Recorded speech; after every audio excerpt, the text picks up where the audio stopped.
Hello दोस्तों, welcome to my channel point of classes. तो आज अपने कंप्लीट यहाँ पे जो भी आपकी राजस्थान अध्ययन के पूरे क्वेश्चन रहने वाले हैं कल के पेपर के लिए।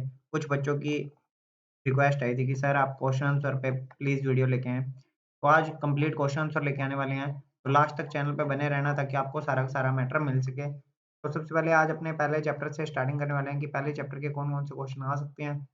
और आपको मैंने आंसर की सीधी प्रोवाइड कराई हुई है। अगर आपने आंसर की नहीं देखी है तो जाके उसको ज़रूर चेक करना।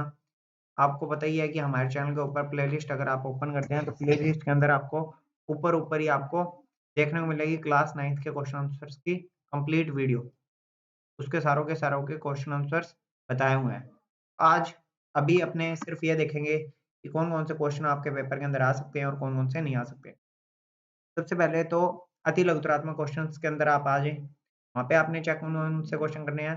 अति लघुतरात्मक क्वेश्चन नंबर पहला, अति लघुतरात्मक दूसरा और अति लघुतरात्मक तीसरा। ये तीनों क्वेश्चन इम्पोर्टेंट रहने वाले हैं। इसके अलावा यहाँ पर ये जो पाँचों क्वेश्चन हैं, आपको ये पाँचों तो पढ़ने ही पढ़ने हैं। जितने भी अति लघु क्वेश्चन है ना, वो तो आपके क्या है 1-1, 2-2 नंबर के क्वेश्चन हैं।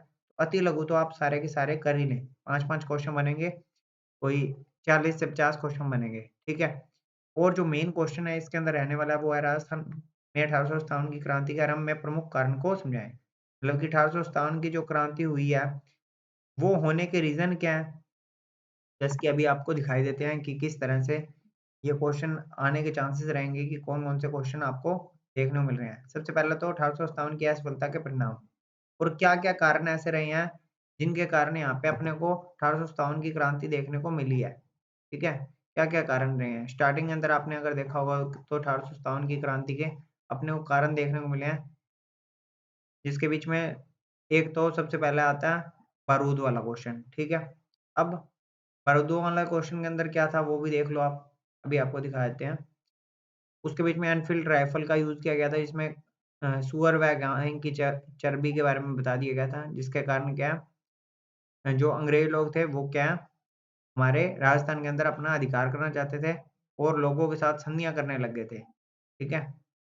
संधियाँ करते-करते उन्होंने एक तरह से हमारे ऊपर कब्ज़ा करना शुरू कर दिया था कि हमें दबाने लग गए थे। तो इसके बीच में क्या कारण रहे हैं? किस कारणों से 1857 की क्रांति स्टार्टिंग होती है और कहाँ से होती है? ये इसके इम्पोर्टेंट क्वेश्चन रहने वाले हैं। अब चलते हैं अपने दूसरे चैप्टर की तरफ, ठीक है? पहले चैप्टर में आपके क्वेश्चन सिर्फ़ यही बन रहे हैं, 1857 की क्रांति के ये अति लघुतरात्मक क्वेश्चन जो बनते हैं ये और दूसरा 1857 की क्रांति की असफलता के क्या परिणाम हैं?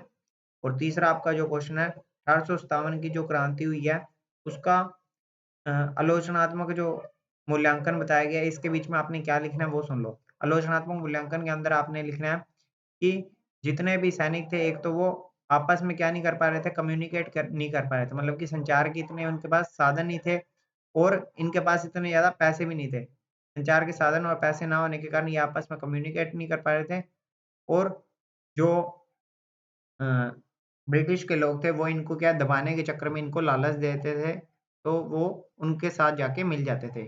अब अगला जो चैप्टर है वो है राजस्थान के क्रांतिकारी। तो जितने भी राजस्थान के क्रांतिकारी हुए हैं आपको पता ही है, सारा का सारा चैप्टर अपने को देखने को मिला है। तो जितने भी आपको बारहट परिवार से देखने को मिले हैं, केसरी सिंह बारहट, प्रताप सिंह बारहट, इन दोनों के क्या आपको क्वेश्चंस देखने हैं। इनका थोड़ा-थोड़ा मैटर आपको पढ़ना पड़ेगा, ठीक है? जैसे कि इसके आज अब देखो ये वाले जो शॉर्ट क्वेश्चन है, ये शॉर्ट क्वेश्चन्स आपने देख लिए होंगे। 3 महिलाएँ कौन-कौन सी थी सिक्कर वाले आंदोलन में? उसके अलावा जैसे विजय सिंह पथिक एक इम्पोर्टेंट क्वेश्चन रखता है। विजय सिंह पथिक के ऊपर क्वेश्चन आने के पूरे चांसेस रहेंगे। विजय सिंह पथिक के जन्म के बारे में पूछ सकते हैं, इसकी भूमिका का वर्णन ये क्वेश्चन आने के पूरे चांसेस हैं। और जैसे कि डूंगरपुर में किस क्रांतिकारी की स्मृति में बना हुआ है, तो कालीबाई की स्मृति में बना हुआ है। कालीबाई भी एक इम्पोर्टेंट रोल इसमें निभाती है क्रांतिकारियों में। तो कालीबाई और विजय सिंह पथिक ये इम्पोर्टेंट रोल है इनका। तो इनके साथ-साथ आपको ये छोटे क्वेश्चन तो आपको 5 पढ़ने ही पढ़ने हैं। कालीबाई और विजय सिंह पथिक आप ये 2 क्वेश्चन ज़रूर करें। उसके बाद में अपने तीसरा चैप्टर देखते हैं जिसके बीच में अपने को यहाँ पे किसान आंदोलन देखने को मिल रहे हैं। ये किसान आंदोलन अपने देख लेते हैं कि मेन-मेन कौन-कौन से किसान आंदोलन है। जैसे कि यहाँ पे किसान आंदोलन के अंदर फिर से एक बार विजय सिंह पथिक का नाम आया है। तो ये छोटे क्वेश्चन तो आपको मैंने बता ही दिया है। ये तो आपको करने ही करने हैं। और इसके बीच में आपको कौन-सा करना है बिजोलिया किसान आंदोलन आप पढ़ लें। इसी का ऊपर सबसे ज़्यादा क्वेश्चन आते होते हैं बिजोलिया किसान आंदोलन पे, ठीक है? अगर कोई और भी क्वेश्चन आता है तो बिजोलिया किसान आंदोलन के बारे में आप वहाँ पे लिख सकते हैं, जैसे कि कोई भी आंदोलन के बारे में वर्णन करना है तो बिजोलिया किसान आंदोलन के बारे में आप वर्णन कर दें। ठीक है, उसके बाद में आ गया जैसे कि यहाँ पे जो जनजातियों के आंदोलन रहे हैं, तो जनजातियों के आंदोलन में एक सबसे इम्पोर्टेंट जो है वो है भील आंदोलन। भील आंदोलन गोविंद गिरी के सहयोग से हुआ था। यहाँ पे आदिवासियों के आंदोलन में आप भील आंदोलन को जरूर पढ़ के जाएं। उसके अलावा यहाँ पे अति उत्तरात्मक जो क्वेश्चन है ये आपको पढ़ने ही पढ़ने हैं। ठीक है, और गोविंद गिरी एक इम्पोर्टेंट नाम है, ये आपने इस चैप्टर से क्वेश्चन पढ़ लेना है। मैं हर चैप्टर से आपको अति उत्तरात्मक के साथ साथ 2 क्वेश्चन और बता रहा हूँ जो कि इम्पोर्टेंट रोल है। उनका इस पूरे चैप्टर के अंदर अगर नाम ना आए तो वो चैप्टर काम का नहीं रहेगा। अब मैं यहाँ पे जो आंदोलन हुए थे जयपुर में या कहीं भी, तो वो सारों की बात अब की गई है। ठीक है, तो इस चैप्टर के अंदर जो आपका इम्पोर्टेंट क्वेश्चन रहेगा वो क्या प्रजामंडलों की भूमिका रही है।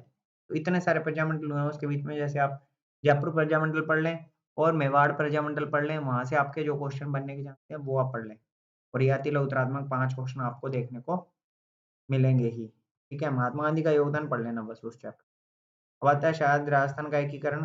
राजस्थान का एकीकरण के अगर क्वेश्चन है तो ये मैं आपको शॉर्ट में बता देता हूँ। यहाँ पे अति उत्तरात्मक करने के बाद में जितने भी चरण है 7 चरणों में हुआ है। 1 नवंबर 1956 को ये कंप्लीट हुआ है। ठीक है, 1 नवंबर 1956 को ये पूरा का पूरा कंप्लीट हुआ है। इसके सातों चरणों को याद करना है आपने, 18, 25, 18, 30, 15, 26, 1। ठीक है, ये 2 पहले जो हैं ये आपके मार्च के अंदर हैं। ठीक है, उसके बाद में अप्रैल में है दोनों के दोनों। फिर आपका 15 अगस्त को है, 26 जनवरी को है और यहाँ पे 1 नवंबर को है। तो इस तरह से ये पहली 3 जो हैं ये आपको 1948 को देखने को मिलेगी, फिर वाली 1949 को, उसके बाद 1950 को 2 देखने को मिलेंगी और लास्ट वाली आपको 1956 को देखने को मिलेगी। तो इस तरह के इसके सन आप याद कर सकते हैं आसानी से। और अगर कोई भी डाउट हो चेक कर लेना एक बार, जैसे कि यहाँ पे आपको देखने को मिला 18, 25, 18, 30, 15, 26, 1। 15 यहाँ पे जनवरी, फरवरी, मार्च, अप्रैल, मई। 15 मई है और 26 जनवरी है। ठीक है, 15 अगस्त लिख देते हैं यहाँ पे, तो 15 मई कर लेना है यहाँ पे बस, 15 मई। ठीक है, 15 मई, 26 जनवरी और 1 नवंबर। यहाँ पे तारीखें और सन आपको याद करवा दी हैं। पहले 3 में तो क्या आएगा आपका 48, पहले 3 में क्या आएगा 48, बाद में 2 में 49, 1 में 50 और 1 में 56। कोई भी डाउट होता है अपने पहले क्लियर करेंगे। देखो, पहले 3 में 48, उसके बाद में 2 में 49 है, तो ये 2 में 49 और 1 में ही 50 है। ठीक है, तो बस 26 जनवरी वाला जो है ये 1950 में है, बाकी का टाइम 1956 में। इसके अलावा आपको याद करने की और अच्छी ट्रिक बता देता हूँ मैं, जैसे कि आपको यहाँ पे अब ये याद करना है SGMH। तो इसके टाइमिंग में ये कौन से प्रधानमंत्री रहे हैं ये कह सकते हैं। सबसे पहले है शोभाराम कुमावत, गोकुल लाल ओसावा, माणिक्यलाल वर्मा और हीरालाल शास्त्री। ये इसके प्रमुख अहम व्यक्ति रहे हैं, तो इनके बारे में आप जरूर याद रखें। उसके बाद में अगला चैप्टर हम देखते हैं। अगला चैप्टर का नाम है राजस्थान की शौर्य परंपरा।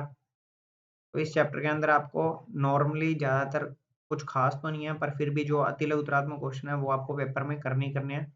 अति उत्तरात्मक क्वेश्चन यहाँ पे जैसे आप देखोगे, राजस्थान की भूमि की थर्मोपल्ली से तुलना किसने की है, तो कर्नल जेम्स टोड ने किया है। ठीक है, कर्नल जेम्स टोड ने। के अलावा जैसे कि परमवीर चक्र से कौन सम्मानित हुआ है, इनके नाम आप जरूर पढ़ें। तो thanks for watching my video, और कोई भी डाउट हो कमेंट सेक्शन में जरूर बताना।